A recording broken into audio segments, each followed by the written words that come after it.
forgive me if all my text comes across as biblical. It's the only book I can read. Unfortunately, I have tried to read other books. They throw me to the same book. 4 pages later, it just takes you to the same book. The only book that I failed to read through, and it couldn't take me to the Bible, defeated me on the first paragraph. And I want you to think of the paragraph with me. So it started by saying, the mind has the capacity to think what it shouldn't think, even when you know what it should think.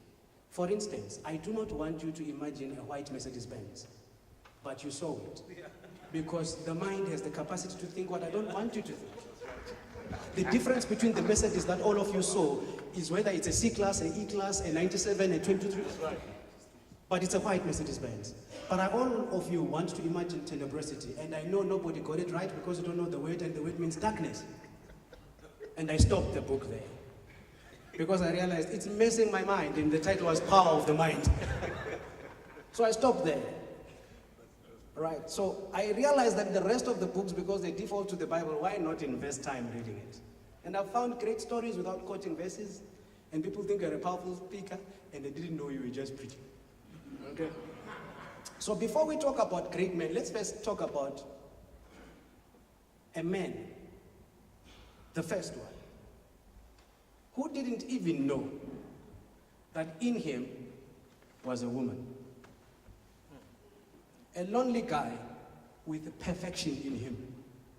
And God says, it's not good that you're alone. But also God didn't tell him, you are alone complete. You need no one. Even the thing that is going to complete you will come out of you. It's inside you. So you need no one. But how come are you alone? It's because the voice that keeps you going is the one you silence the most. Unless you get to see it live. The voice that assists you the most is the one you silence. You silent. You really don't want to know the truth about you, because the truth about you changes you from what we see here. You like the truth you portray. I used to have a website a long time ago when I used to do PR consultation. It was saying, welcome to a world of managed perception, because that's what PR is. You come here, you appear good. I mean, even a freezing guy is trying to pull the boat with like a stronger face, like I'm warm, which is Lamlia Shisa. We are going to it's just perception.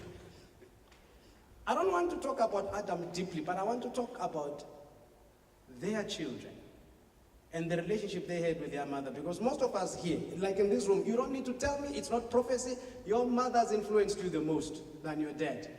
You know, it's not, even if you lived with your dad, a female influenced you better than your father. So let's just not go into debate. So let's look at the kids these guys had. So a snake one day comes and deceives Eve, and I don't want to go to the technicalities when Eve is deceived. And then eventually Adam learns also to take the responsibility and throw it back to God to say, I never wanted any woman. You are the one who said I was lonely. So I mean, it's not my problem that you gave me a wife. And I think that's when God decided I'll never give another man a wife again, because they can blame me. So right now we get our own cats, they scratch us, and God says, deal with it, it's yours. The last time I gave one man and he blamed me for life. So hey, I really want. I actually don't think that I found a conversation between Adam and God except that one anywhere in the Bible. Because I'm sure when they bump to each other, he reminds him, you know that I wouldn't have fallen into sin if you didn't provide that thing. Sorry ladies, but it's true. Okay, so and it's not yet the text, I'm just laying the foundation so that you understand the problem that the men would have. So when these people who have been deceived and eventually lied to each other and also somehow lied to God, give birth to a murderer, something that had never happened before, Cain just decides to kill his brother. I mean, how do you kill when you've never had a killer, you've never seen a killer, I mean, really? One day you just decide, I'm going to take him out, and you get the point on how to take him out. You even know how to hit to take him out. You know which weapon to use to take him out, but you've never seen anyone being taken out. It's possible to be lied unto, and you just become a murderer. It looks like a graduation of sin. No, it's consistency of sin diversified. Because he had to lie to self first to realize his fake truth.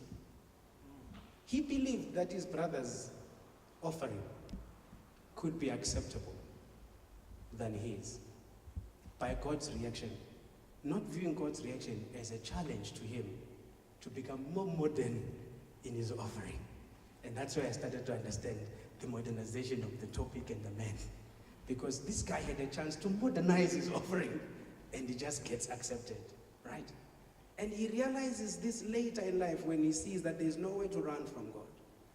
He says, but where can I run away from you? I mean, wherever I go, you are here, da da da da da da da da da. And he decides he comes back. And he gives birth to a generation of most powerful people. And whether you like it or not, and you want to accept it or not, you and I are a generation of Cain. I mean, Abel died. It's not theology. Abel died. They had other kids, but you and I are a generation of Cain.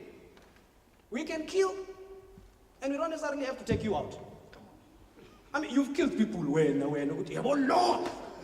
You can kill, and you don't have to take them out. You can lie, and you don't have to speak it. You just speak it to yourself. So I want to talk to you about a young man, because I've always believed there are two pictures in the Bible that define kingdom.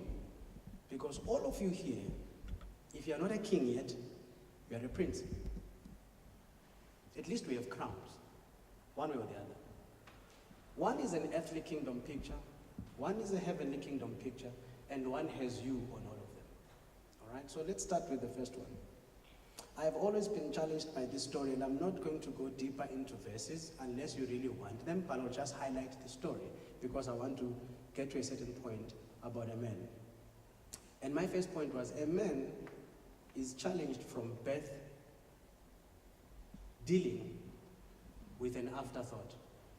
And let me explain it. As a man, when we are born, we deal with an afterthought. If your father is at home, he thinks the future. Continuation. That's not your thought, it's his thought. But it begins to lay the foundation of the pressure you get. If your father is absent and the mother gives birth to you alone, as a single parent, she has an afterthought of a different man about you, who is better than the father. So consistently when you grow under the mother's hand, you are being taught to be a different man you've never compared yourself with, but she compares you with. And as a result, you don't even get a chance to define the one that you want to be, because you are compared against the guy you yet to see. I mean, it's best for every male child to know that my father is horrible than to be told that my father is horrible, because I was not there when they had sex. I'm just a result, a solution in mathematics. The equation was mom plus dad equals me. Right. So we deal with that. So let's look at this guy, and his name is David. I'm always challenged by David. Bishop maybe might help me after this, because I've never heard about his mom. He is called the son of Jesse. He's got 7 brothers that are recorded. And one day Bishop comes through to this house and he really wants a king. And this story amazes me. So Bishop wants a king. He's got a king to anoint, because God says, I found a man after my own heart. And one great preacher says, the challenge about the bishop at the time, and I'm using bishop because it's the picture here, we can say Samuel, but the challenge that the prophet was having was because he was looking for a man and there was a boy to anoint. There was a boy to anoint, not the man. So when all greater boys in the family were brought, and the father is asked a very beautiful story that, are these all your sons? He responds by saying, but. In all values, he says, but no, there is but. You know why? Read Psalms 55 verse 1. He was shaped in iniquity. He was a child of an outsider, a bastard at home. That's why he can say in Psalms 23 that the Lord is my shepherd, I shall not want. He prepares a table before me in the presence of my enemies. Do you know who his enemies were? 7 brothers. The ones who could celebrate the kingdom with him, that we are about to have a king at home, but they had a problem with him, and we'll find them in the journey. So even the father could not accept that this is my son. And when he comes through, if you read in New Living Translation, NLT, it says he was too dark. Okay, that's why I start to embrace David. Because in other they say he was too rude, you know. He was too dark. He was actually like me, you know. Yeah, he was too dark, you know. And there was nothing that could represent kingdom in him. So he gets anointed. And you know what? David, by the way, gets anointed twice. So this is the first anointing, where God says, I've just found a man after my heart. So the first anointing David gets is of the Spirit of God. Because immediately when he gets anointed, when you read further, it says the Spirit departed from Saul. So it went to David. And it's only the relationship with God first anointing here. Okay, so it's a first relationship with God anointing. There is an anointing that comes when he becomes a king, and it's different, but he gets this one first. Okay, so when he gets it, the first problem that David has to deal with is that the picture that I've always been taught at home is about to change. Okay? So he still goes back to the functions every day, like every other anointing, by the way, because even if you speak to the bishop, the day when God chose him that he's a pastor or a bishop, he didn't know. Yeah. By the time it manifested, I mean, it had been chosen before even you and I were born. Right? The Bible is amazing in that way. So this fellow here goes back and he does his job as usual. But then something of a difference begins to define who really he is. Okay? He is asked one day to take food for his 3 brothers. You remember I told you that there are 7. 3 brothers who are in Saul's command. So Saul, the king, is having soldiers, and 3 of David's brothers are there. David is the youngest of the 7, but 3 are in the army, and the father still sends the youngest boy to take food at war. Where was the 4? I mean, there are 7. Where's the 3? 3 are in the army. Where is the 4 before David? The ones were also marshaled before someone. The problem about the anointing when it gets you, or the gift or the talent that you have, always overshadows others. And the test of it comes in difficult time, because it's not a testimony without a test. So David is not questioning these things, because in his mind he's understanding one particular principle. I have a relationship with God. First anointing. I have a relationship with God, right? So